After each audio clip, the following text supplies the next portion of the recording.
What's up YouTube, I'm just another guy and welcome to my rise to fame. Here we are at it's not actually the end of February, but I've decided to do is I've decided to wrap up January and do the whole of February, then that way it's 2 months at the end of the season, plus a mini, I'll do a mini end of the season review like as a next short episode as well. But Plymouth Argyle, first full month and a bit.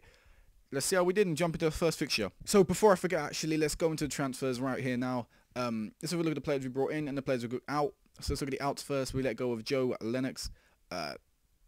Young right attacking mid, but didn't feel he was good enough. Again, Jordan Kopp and Isaac Vassell. Letting them all go. Just needed to get them off the wage bill, really. They weren't worth it. And Nick Chadwick, as you know, got released. I let him go. Anyway, in the incomings, we signed Alex Marrow from Crystal Palace on loan. A young centre mid slash like right back slash defensive mid, whatever he wants to be. Got some good stats here though. Natural fitness is very good. His passing is good. Tackling is quite solid as well. Teamwork, determination. He's got the making of a good, a decent centre mid at this level. What does his report say? What does he recommend and stuff like that? Good League 2 signing. So again, not a bad centre mid. I'll show you the couple other guys just now. Good League 1 potential as well. So something I can keep my eye on as well if I ever feel like I still need that centre mid next year. I could come and approach Alex Marrow again with a loan, or if he's released by Palace, I can come in and nick him up.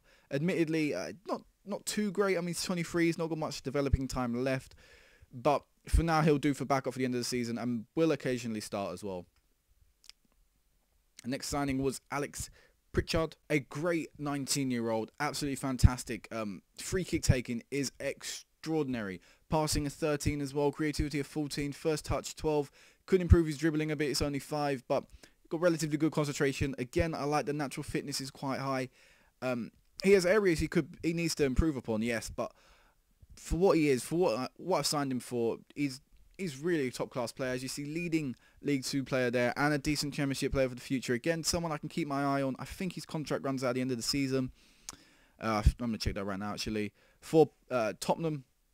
So it's someone I definitely want to keep my eye on. Yep, his contract does run out. So if I'm here next season, this is a player I want to be picking up because he is fantastic and well beyond our level in potential-wise. And hopefully, come the end of the season, I can say he was a great signing, really did contribute to us surviving relegation.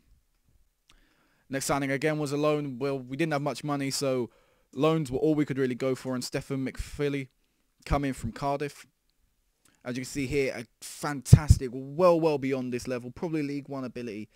I mean, what can I say? You just look at their mental and technical stats. He's great. Physically, that's let down, but he is 33. What can you expect? I mean, he's not going to be the quickest guy ever. I might maybe expect him to be a bit stronger, but what can you complain for? With great technical stats and mental stats like that, I'm chuffed to bits. And again, good League 1 player this time, so fantastic. Centre mid there, great loan, managed to pick him up. He is on 6k at Cardiff, so for me to not pay any percentage of that as well, great for the side. I think one of my best signings so far.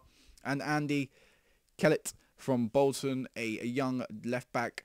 Again, I did say I needed a centre back or a left back, I think, in the other update, and I saw this guy there, young as well, Bolton. I knew I wouldn't have to pay a wage then because some teams in League 1 want you to pay a wage when you're in League 2. I don't know why, bit dick move there because not many of us in League 2 have money, but again, not too bad. Well, I think it was League 2, good League 2 ability. Why am I on training? My bad, I'm not meant to be on training. Decent League 2 potential, decent League 2 ability there, Championship potential, but I signed him purely as backup because at the start, of course, I didn't have a left back really. Robbie Williams was playing, not the singer, the left back, and he's not very good at all, so better option here is Andy Kellett and chuff with them. So now let's go into the first fixture. Sorry about that. So our first game as Plymouth Argyle manager, we won 4-1 against York. Absolutely fantastic result. Despite the match stats saying it was more of York's game, we had way more shots on target and we've capitalised way more. Luke Young signed off the scoring, Alex Pritchard, Curtis Nelson making it 3-0. We missed a penalty to make it 4. Archie Campbell then gave us the 4th in the end and they pegged one back really late on for a consolation. Absolutely fantastic result. Pritchard played very well, along with Campbell. Great goal by both of them. Pritchard scored a fantastic free kick. Campbell smashed it into the near post. Luke Young, great all-round again, despite missing that penalty. Absolutely fantastic way to start our Plymouth career. And I thought it was something to kick on to because normally new managers can either have a really negative effect or a really positive effect.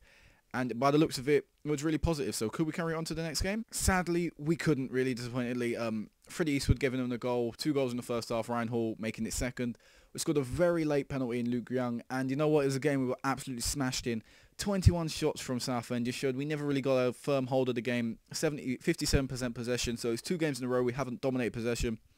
Campbell played poorly up front. Maybe Campbell plays slightly better. We have a few more chances we score, but in the end, you can't complain with the scoreline. Looking at their match stats, 2-1 win. Southend really did deserve it, and they dominated us from start to finish. A very late penalty from Luke Young, giving us nothing more than a consolation. But it's good to see that we're scoring still. Maybe we just need to shore up our defence a bit. But it's only 2 games in, and there's still it was coming to the end of January, so we still had February to look onto. Again, another 2-1 defeat. All the short scoring, 2 goals in 10 minutes very early on, making it an uphill struggle for us for the rest of the game. But for the rest of the game, we played very well. We deserved at least a point out of it. Luke Young, again, only getting us a consolation, but really poor. I mean, considering how much possession we had, we should have got a point out of it. I don't know whether it's wasteful chances, just not defending well enough. By the looks of it, we just didn't start the game until the 10th minute. And then on, we played much, much better. But again, 6 shots on target, 12 shots altogether, 60% possession. And to come out on the come away with the game with nothing is just poor, and it's probably why we're down here in relegation zone. The fact that we're not in the relegation zone, above the relegation zone. The fact that we don't take our chances and we're not picking up results where statistically we should, or statistically we could. We're just not picking up enough points. Coming up to our second last fixture of the review. Trying to speak too quick there. We drew 1-1 with Fleetwood Town. Again, not a poor result. Considering how many shots we had compared to Fleetwood, definitely scraped the win there, I could say. Possession-wise, though, we were much better. First 2 games, we were dominated, managed to pick up 1 win. Next 2 games, we've dominated on possession, maybe not so much on shots, and we've only picked up a point. So I'd definitely rather just win the games and get absolutely slaughtered and smashed. But improvements from the last game. Attackingly, we played well. David Foley getting us the only goal there, picking us back from going 1-0 down to a Joe Parkin goal. And again, defensively, need to be improved upon. I think that's both at AFC and here at Plymouth. We need to improve upon defensively, but I can't really do anything with that, with the lack of funds and things like that. But positive to take out of it, we did pick up a point, and it was a good point earned. So let's go into our last fixture of the review. So our last game of the February review was a 1-0 loss to Rochdale. Again, didn't really feel like we had much control of this game, despite the statistics saying that maybe it was quite evenly fought. Rochdale deserved to win the game 2-3-0 in the end. They really did get a lot of one-on-one chances. We did as well. Didn't really take them. Although the team says we played quite averagely, I would say the attack did let us down a bit. Did miss a few one-on-ones. David Foley, I can single out. Went one-on-one with the keeper. Tried taking it around him, and the keeper just took the ball off him. Pretty simple, really. So disappointing to lose that game 1-0. Like I said, I hate losing 1-0s because I always feel we could nick the game, and especially considering they scored in the 10th minute. It left 80 minutes for us to equalise, and we just didn't do it. So poor way to end the month and poor way to end the review. But let's head into the league table and see where that puts us in relation to when we joined. So we're still 22nd. I think we were 22nd when we joined. We may have been 21st, but we're 22nd right now. We are 12 points ahead of AS Wimbledon. So that's 4 games in hand, basically, I've got on them. I can lose 4 games and still find myself above the relegation zone. But that's not really where I wanted to be.